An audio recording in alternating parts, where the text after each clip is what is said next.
So guys, meron pala tayo itong nare-repair na tapo camera. Yan. So ang issue nito nabasa. Kasi yung pag-install ni client, wrong install. Namali yung pag-install ng camera. Nabaliktad.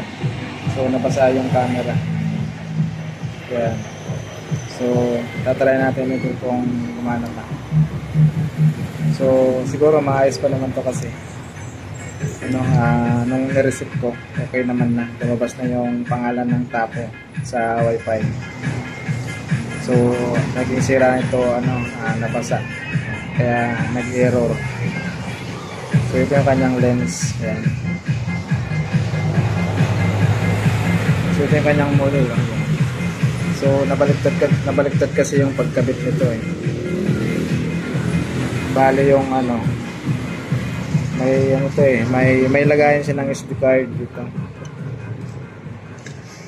Yung lagayan ng SD card. Ito yung lagayan ng SD card. Dapat ito nasa baba.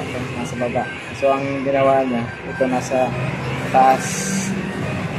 Paganyan yung install niya. Paganyan. Yan.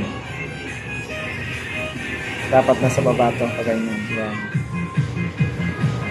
Kaya yan, yung install niya pa ganyan, kaya tubig dito pumasok sa may lagayan ng SD card.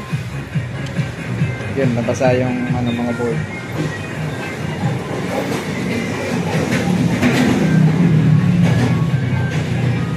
So pagka ganyan, wala nang warranty yun. Pagka ganyan, nabasa, wala nang warranty.